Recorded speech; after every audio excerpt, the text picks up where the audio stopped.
ત્યાં જે ઋતુ પ્રમાણેની વિવિધ પ્રકારની સેવા છે, જે આખા વર્ષોત્સવ જેને માનીએ છીએ, ઠાકોરજી માટે તો સવારથી રાત્રિ સુધી આ 6 ઋતુ ખટ ઋતુ રહત સદા લલિત બ્રજ દેશ ગિરિરાજ રાજે. આ ગિરિરાજજીનું મહાત્મ્ય છે. ગિરિરાજજીનું મહાત્મ્ય કેવલ એમના સામર્થ્ય અને પ્રભાવથી જ નથી. ગિરિરાજજી આવા ચમત્કારી, ગિરિરાજજી આવા પ્રભાવી, ગિરિરાજજીનું મહાત્મ્ય એની ભીતર થતી પ્રભુની આ રસમય લીલાને કારણે છે કે પ્રભુ જ્યાં અખંડ નિવાસ કરે છે, દિવસ અને રાત્રિ બંને પ્રકારની લીલાઓ ત્યાં છે, અને આ લીલા નિત્ય છે. આજે પણ આ લીલાઓ અખંડ ગિરિરાજજીની ભીતર ચાલી રહી છે.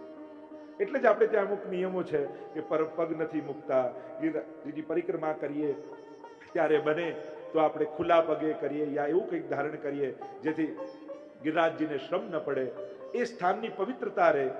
બને તો ગિરિરાજજીની પરિક્રમા કરતા કોઈ લૌકિક વાત ન કરીએ, કારણ હંમેશા ધ્યાન રાખવું ભીતર લીલાઓ ચાલી રહી છે, ભીતર વ્રજભક્તો ઠાકોરજીની સેવા કરી રહ્યા છે. સ્વયં ગિરિરાજજી એ સેવાને ધ્યાન રાખે છે, પોતે સાથે સાથે પધારે છે. આવા અલૌકિક, પરમ અલૌકિક સ્થાન ગિરિરાજજી છે. એ કેવલ માનતા પૂરી કરવાની જગ્યા નથી, એ લીલા ભૂમિ છે.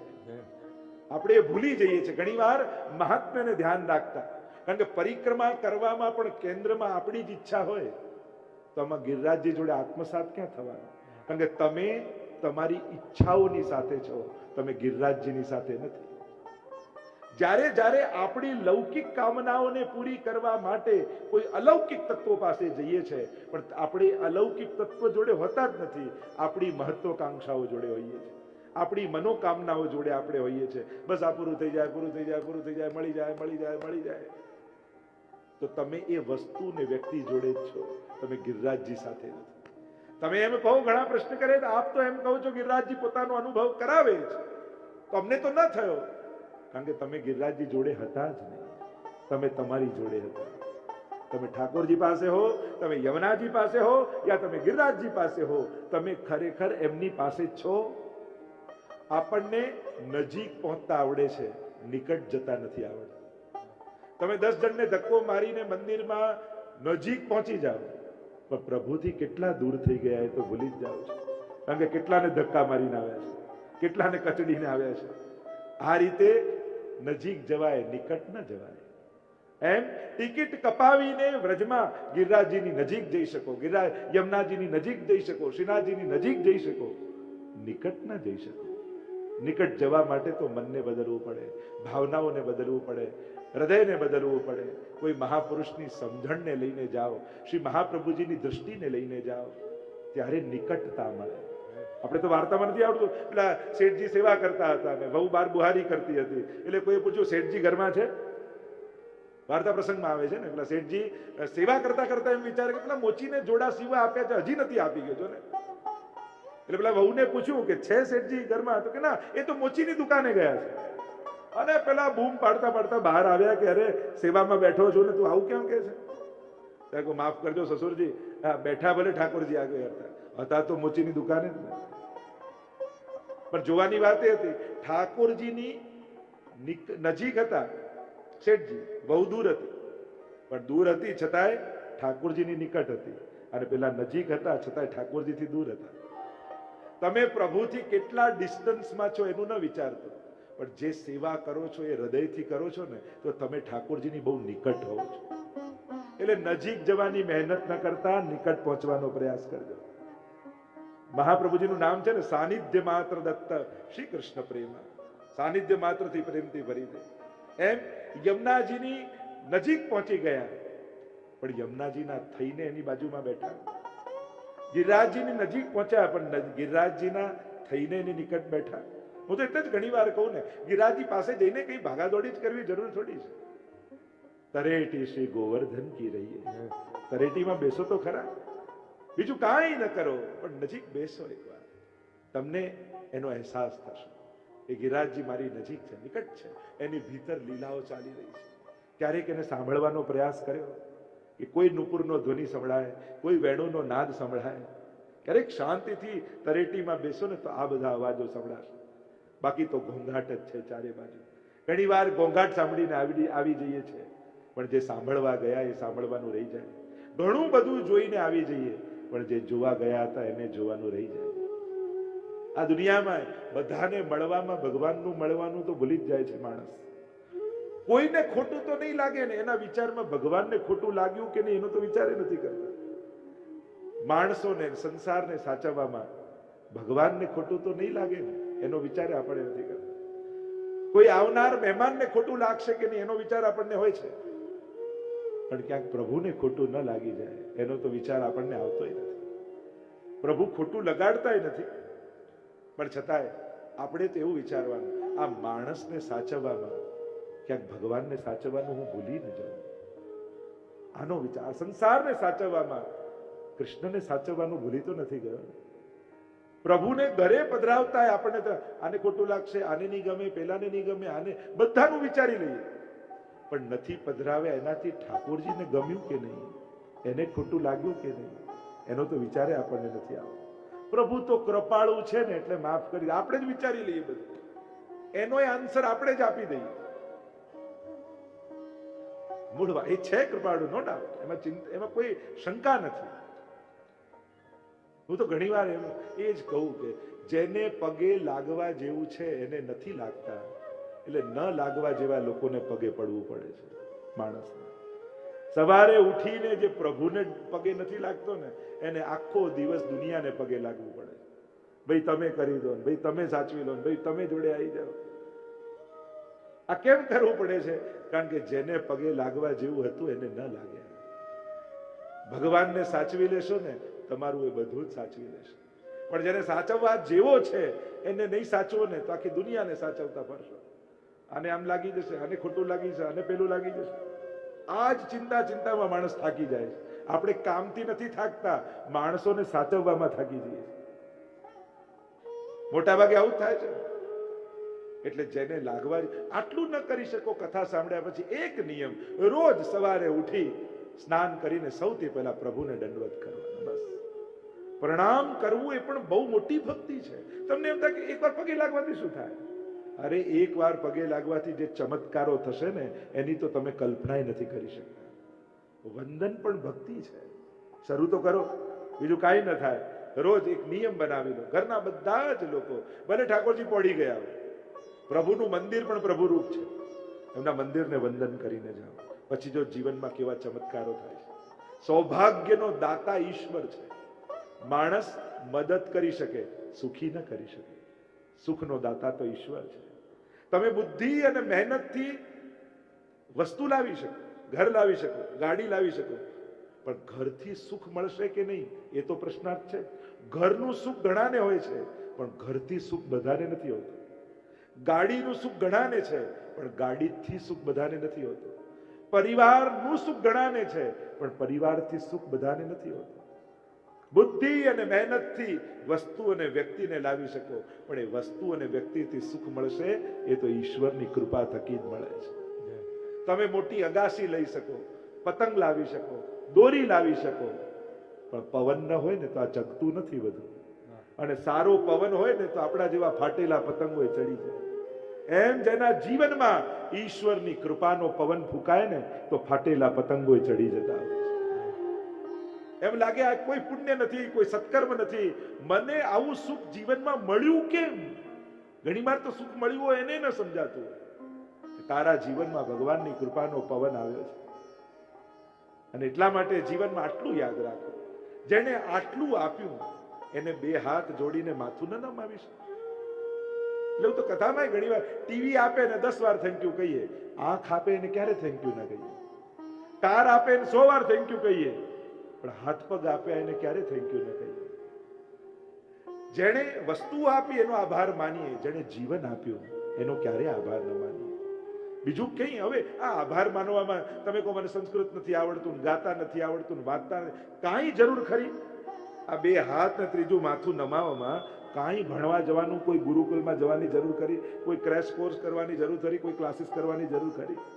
કાંઈ બોલવાની એ જરૂર નથી, એને બધી ખબર છે. માથું તો નમાવો, વંદન તો કરો, પ્રણામો દુઃખ સમનસ્તમ નમામી હરિમ પરમ. ભાગવતજીનો છેલ્લો શ્લોક કહેતા કહે છે, પ્રણામ કરવા માત્રથી બધા દુઃખો સમાપ્ત થઈ જાય છે. બીજું કાંઈ નહીં તો એને પ્રણામ કરો, એને વંદન કરો. તો ગમનમ મધુરમ જેની ચર્ચા આપણે કરી રહ્યા છે, એટલે જ મહાપ્રભુજી ગાન કરતા કહે છે. महाप्रभु जी आगे कहते हैं वचनम मधुरम, प्रभु के वचन मधुर है. कौन से वचन? अनेक प्रकार के वचनों की चर्चा श्रीमद् भागवत में आई, हमारे चरित्रों में आई. प्रभु के वचन कैसे हैं? देखो गोपी गीत में भी गोपियां गाती हैं, प्रभु के वचन कैसे हैं? मधुरया गिरा वल्गु वाक्यया. प्रभु मधुर वाणी बोलने वाले हैं. प्रभु क्यारे पण कठोर शब्दनो प्रयोग करता નથી. તમે સમગ્ર ભાગવતમાં જોઈ લો, અપશબ્દો બોલનારને પણ પ્રભુ અપશબ્દ નથી બોલ્યા. અનેક પ્રકારના અર્થઘટનો કર્યા.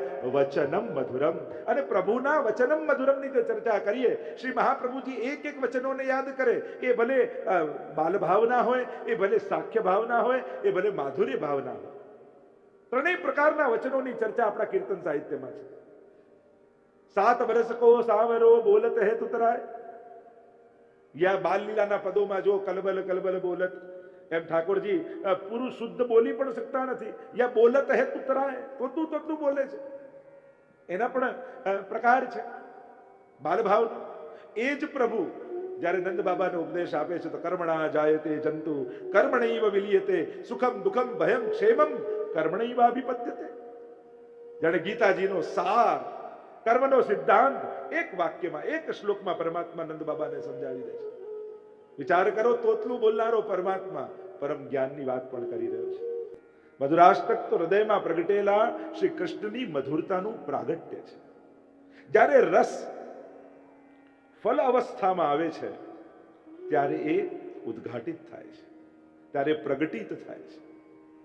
શ્રી મહાપ્રભુજીના હૃદયમાં પ્રગટેલો આ મધુર રસ જ્યારે પોતાની ફલાવસ્થામાં પહોંચ્યું ત્યારે સ્તોત્ર બની, મધુરાષ્ટક બનીને પ્રગટ થયું છે.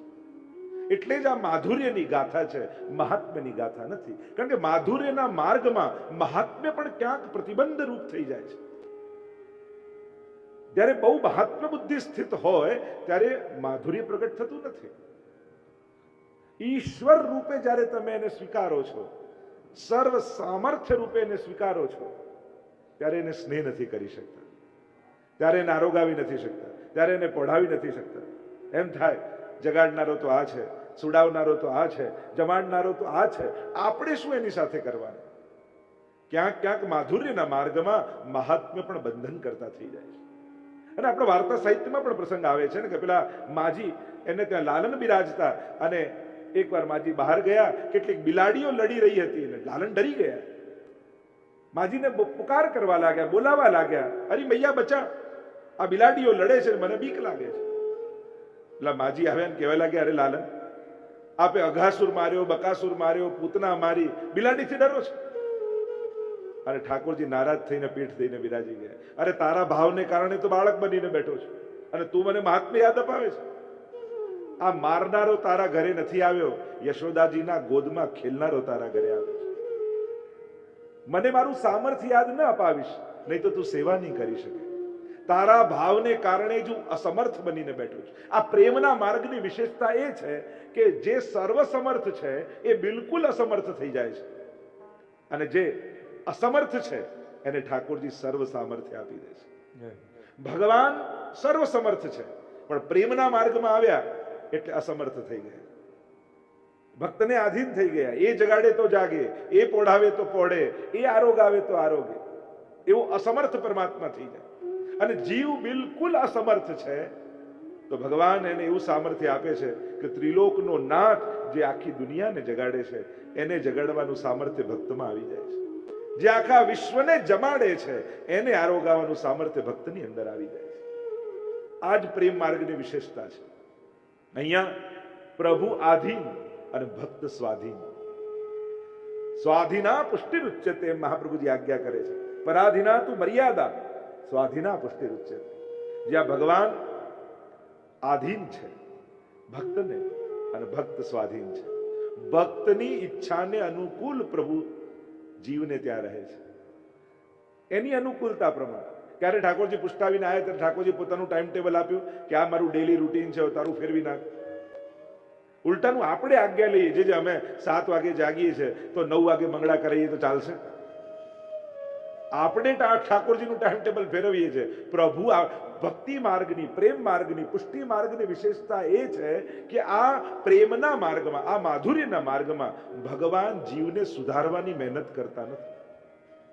તું ક્રોધ છોડી દે, તું લોભ છોડી દે, તું ઈર્ષા છોડી દે, તું દ્વેષ છોડી દે, આવી શરતો પણ ઠાકોરજી રાખતા નથી. અહીંયા જીવને સુધારવાની મહેનત નથી. અહીંયા તો પ્રભુ અનુકૂળ થાય છે. તું જેવો છું એવો થઈને તારા ઘરે આવીશ. તું જે રીતે રહે છે એ રીતે તારી સાથે રહીશ. એટલે તો મહાપ્રભુ સુબોધમાં કારિકા લખે છે કે સ્વભાવ સન્નથા ભાવો ન વૈ શક્ય કથમ ચન અતસ ત્રિવિધ જીવેશુ ત્રિવિધા ભગવત કૃતિ. કે જીવ એનો સ્વભાવ બદલી શકતો નથી. ઘણી વાર લોકો એમ પ્રતીક્ષામાં બેઠા, એકવાર આમ શુદ્ધ થઈ જાઉં ને, બધા દુર્ગુણો છોડી દઉં ને, પછી ઠાકોરજી પધરાવીશ ને પછી ભક્તિ કરીશ. અરે સુધરવામાં જ જિંદગી જતી રહે. એટલે જેને ભક્તિ કરવી છે, જેને સેવા કરવી છે, એને જાત સુધારવાની પણ બહુ ચિંતા નહીં કરવી. કારણ કે અહીંયા ભક્તિ માર્ગમાં શરણાગતિ દ્વારા શુદ્ધિ છે. પ્રભુની સન્મુખ જેટલા અધિક રહેશો, અંતઃકરણ એટલું જ વિશુદ્ધ થતું જશે, એટલું જ પવિત્ર થતું જશે. આ બધું કાઢવાની કોશિશ નહીં કરવી પડે, આ બધું ખરી પડશે. જેમ સૂર્ય ઉગે ને ઓસના બિંદુઓ આપમેળે ખરી પડે, આપમેળે ઓગળી જાય, એમ જ્યારે ભગવાનના પ્રભાવમાં આવશો, આ બધા દુર્ગુણો આપમેળે ખરી જશે. બાકી આમને કાઢવાની કોશિશ કરશો ને તો જિંદગી સુધરવામાં જ જતી રહેશે. ભક્તિ ક્યારે કરશો? ઘણી વાર લોકોને એમ થાય કે આધ્યાત્મિક માર્ગ એટલે બસ જાતને સુધારવા. ના, એટલું જ નથી. ક્રોધ છોડવો એ જ કઈ જીવનનું લક્ષ્ય ન હોઈ શકે. દ્વેષ છોડવો એ જ કઈ જીવનનું લક્ષ્ય ન હોઈ શકે. લોભ, ઈર્ષા, અહંકાર, આ બધું છોડવું એ જ જીવનનું લક્ષ્ય ન હોઈ શકે. જાતને સુધારવી એ જ જીવનનું લક્ષ્ય ન હોઈ શકે. ઈશ્વર પ્રાપ્તિ એ જીવનનું લક્ષ્ય છે. અત્યાર સુધી તો આપણે ભગવત પ્રાપ્તિની તૈયારીઓમાં જ જીવન ખતમ કરી દઈએ છીએ. લોકો અનેક પ્રકારના ઉપાયો કરી જાતને વિશુદ્ધ બનાવવાની કોશિશ કરે, દુર્ગુણોથી મુક્ત થવાની કોશિશ કરે, પણ દુર્ગુણોથી છૂટવું એ જ કોઈ જીવનનું લક્ષ્ય થોડી છે. હાર્ડવેર બગડ્યું હોય તો થાય, સોફ્ટવેરમાં જ પડ્યું હોય તો કરવું શું? અને ફેક્ટરી ડિફોલ્ટ હોય ને તો પાછું ફેક્ટરીમાં જાય ત્યારે જ શુદ્ધ રહે, બાકી એમને પાછું થાય નહીં રિપેર. એટલે ઘણા ફેક્ટરી ડિફોલ્ટ હોય, હવે એને કેમ કરીને બદલવું? છતાંય વાર્તા સાહિત્યમાં જોશો તમે તો ક્રોધી છે, લોભી છે, કામી છે, ઈર્ષાવાળા છે, દરેક પ્રકારના ભક્તોના ચરિત્ર 84-252 વાર્તામાં છે. જો જાતને સુધારવાની જ મહેનત કરી રાખી હોત તો 84 વૈષ્ણવમાં એમનું નામ ના આવત. ઠાકોરજીની સેવા કરવા લાગ્યા, પ્રભુની ભક્તિમાં લાગ્યા. પ્રભુએ એનો ક્રોધ ન જોયો, પ્રભુએ એની શરણાગતિ જોઈ. પ્રભુએ એની કંજુસાઈ ન જોઈ, પ્રભુએ એની શરણા સેવા ભાવના જોઈ. વાર્તા નથી આવતી કંજૂસની કે માનસી સેવા આપી, નથી દૂધ નથી ખાંડ, પણ કંજૂસ સ્વભાવને કારણે એને થયું કે એક મુઠ્ઠી ખાંડ વધારે પડી ગઈ દૂધમાં. હવે કાંઈ નથી, માનસી કરે તો માનસીમાં દૂધમાં હાથ નાખ્યો કે લાવ ખાંડ પાછી કાઢી લો. ઠાકોરજી હાથ પકડ્યો કે આમાં તારું શું જાય છે? નથી દૂધ નથી ખાંડ. જોવાની વાત એ હતી કે ઠાકોરજી હાથ પકડી લીધો. બસ આપણે તો જીવનનું સાફલ્ય એ જ છે કે પ્રભુ આપણો હાથ પકડી લે. અને એટલા માટે આ પ્રેમનો માર્ગ વિલક્ષણ છે. આ શરણાગતિનો માર્ગ કંઈક જુદો છે. અહીંયા તો સ્વયં પરમાત્મા ગીતાજીમાં તો કહે છે, અપી ચેત્સુ દુરાચારો ભજતે મામ અનન્ય ભાગ સાધુરેવ સમંતવ્ય સમ્યક વ્યવસ્થિતો હિ સહ. પાપી હોય પણ મને ભજવાનો સંકલ્પ કરે તો એને સાધુ જાણવું. કારણ એની કદાચ અત્યારે સ્વભાવ કે ક્રિયા ઉત્તમ નથી, પણ એનું લક્ષ્ય એને ઉત્તમ બનાવી છે. જ્યારે તમારું લક્ષ્ય ઉત્તમ બની જાય ને કે અહીં પહોંચવું છે, ત્યારે આપમેળે જીવન એ માર્ગ પર ચાલવા લાગે છે. જેનું લક્ષ્ય નબળું હોય અને તૈયારીઓ વધારે મોટી હોય, એ તૈયારીઓ બહુ વાર ટકતી નથી. તમે જીવનની યાત્રા શરૂ કરો, જેમ તમે અહીંયાથી નક્કી કરો કે તમારે મુંબઈ ટ્રેનમાં જવું છે અને વચ્ચે સુરત આવે, વાપી આવે તો સમજમાં આવે કે મુંબઈ જાય છે. પણ તમે મુંબઈ જવા માંગતા હો ને અહીંયાથી આવે નડિયાદ ને અમદાવાદ ને મહેસાણા, તમને એમ લાગે ને કે ખોટી ટ્રેનમાં બેઠા છે.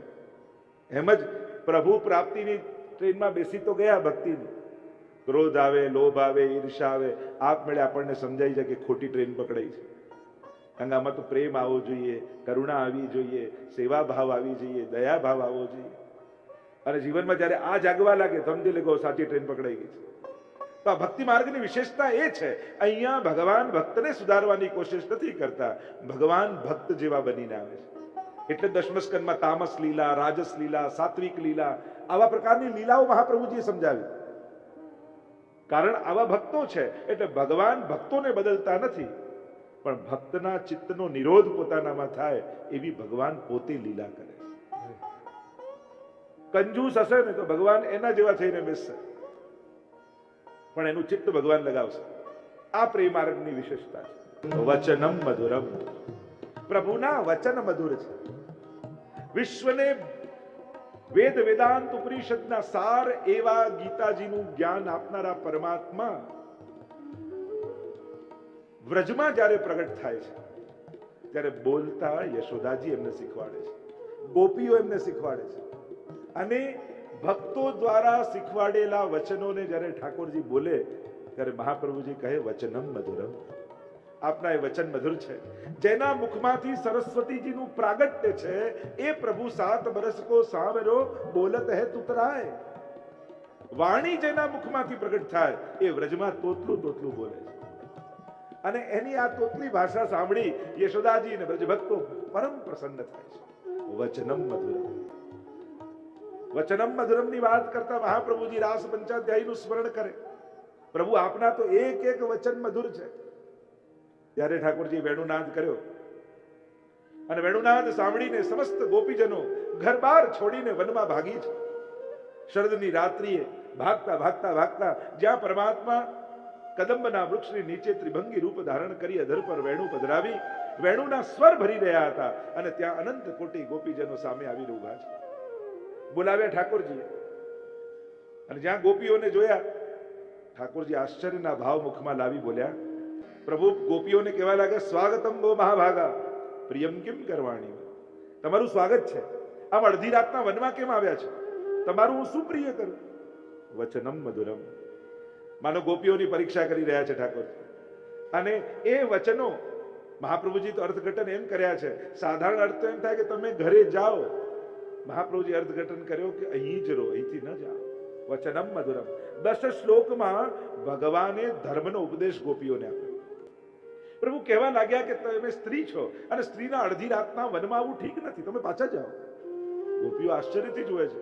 પ્રભુ બોલાવ્યા જ આપે, વચન આપે આપ્યું હતું કે શરદની રાત્રિમાં સ્વરૂપાનંદનો અનુભવ તમને કરાવીશ અને આપ જ અમને કહી રહ્યા છો. પણ ગોપીઓ શાંત ચિત્તે સાંભળે છે. વચનમ મધુરમ છે. પ્રભુના બોલવાનું વ્રજમાં કંઈ બહુ ભાર પડતો નથી. હા, ત્યાં મથુરા પધારે ને પછી હસ્તિનાપુર પધારે ને દ્વારિકા પધારે, ત્યાં પ્રભુના વચન વેદ વાક્ય છે. અહીંયા ગોપીઓ બહુ સાંભળતી નથી. ગોપીઓ તો ઋષિરૂપા શ્રુતિરૂપા છે. પ્રભુ જ્ઞાન આપે તો એ લોકો સામેથી જ્ઞાન આપે છે. ઠાકોરજી કહેવા લાગ્યા કે સ્ત્રીએ આ રીતે વનમાં આવું ઠીક નથી. તમારા પતિ, બંધુ, ભાઈ, સખા તમારી પ્રતીક્ષા કરતા હશે, પાછા જાઓ. 10 શ્લોકમાં ભગવાને ધર્મોપદેશ આપ્યો, વચનમ મધુરમ. અને 11 શ્લોકમાં ગોપીઓએ ઉત્તર આપ્યો છે. ગોપીઓ કહેવા લાગી પ્રભુ આપ સ્ત્રીના ધર્મો અમને સમજાવો છો. વાત બિલકુલ સાચી. સ્ત્રીનો આ ધર્મ છે અને પ્રભુએ સમજાવ્યું પતિની સેવા કરવી સ્ત્રીનો ધર્મ છે. રોગી હોય, નિર્ધન હોય, વૃદ્ધ હોય, પાછા જાઓ. પ્રભુ કહેવા લાગી ગોપીઓ પ્રભુ આપની વાત બિલકુલ સાચી, સ્ત્રીનો આ ધર્મ હશે, પણ એક વસ્તુ યાદ રાખો, આપની વેણુ સાંભળીને દેહ બુદ્ધિ તો ત્યાં જ સમાપ્ત થઈ ગઈ. અહીંયા કોઈ સ્ત્રી નથી આવી, અહીંયા તો જીવાત્મા પરમાત્માને મળવા માટે આવે છે. એટલે આ બાબત, આ ધર્મ અમને લાગુ પડતા નથી. અને પ્રભુ આપ એમ કહો છો કે આપના પતિ, ભાઈ, બંધુ, સખા આપની પ્રતીક્ષા કરતા હશે. વાત બિલકુલ બરાબર. વ્યક્તિઓને છોડીને આવ્યા છે, વૃત્તિઓ તો ભેગા જ લાવ્યા છે. હવે આપ જ અમારા બંધુ, આપ જ અમારા સખા, આપ જ અમારા ભાઈ, આપ જ અમારા પતિ. સર્વ ભાવો સર્વદા સર્વ ભાવેન ભજનીય વ્રજાદિ. સર્વ ભાવો અમે આપનામાં જોડીએ. કારણ કે સંસારના વ્યક્તિઓમાં જોડેલા આ ભાવો તો બંધન કરતા છે, પણ આ જ ભાવ જ્યારે આપનામાં જોડીએ છે ત્યારે એ ઉદ્ધારક બની જાય છે. આપ કહો કે પતિની સેવા કરવી અમારો ધર્મ. પ્રભુ એક વસ્તુ યાદ રાખો, દરેક જન્મમાં આ દેહનો કોઈ પતિ હતો. અનેક જન્મો લઈને અમે આવ્યા છીએ. દરેક જન્મમાં કોઈ પતિ હતો.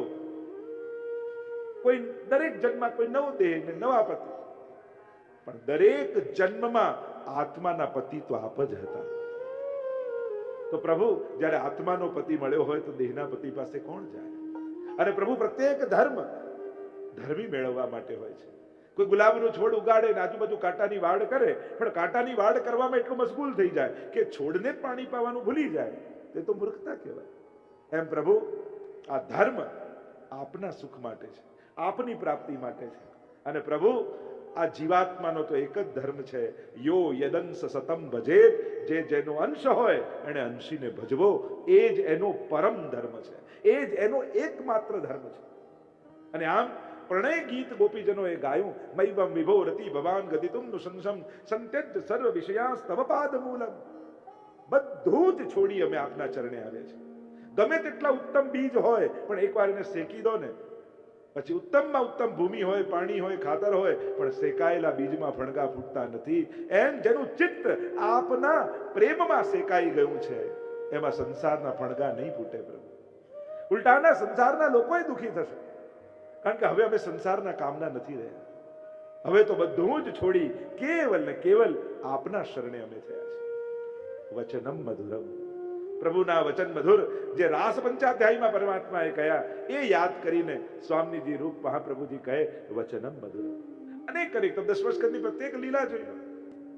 જ્યારે ઠાકોરજી માટી આરોગી અને યશોદાજીએ કહ્યું લાલા તું મિટ્ટી ખાઈ, પ્રભુ બોલે નાહમ ભક્ષિતવાન અંબ સર્વે મિથ્યાવિશંસિનઃ યદિ સત્ય ગિરસ્તરહિ સમક્ષમ પશ્ય મે મુખમ.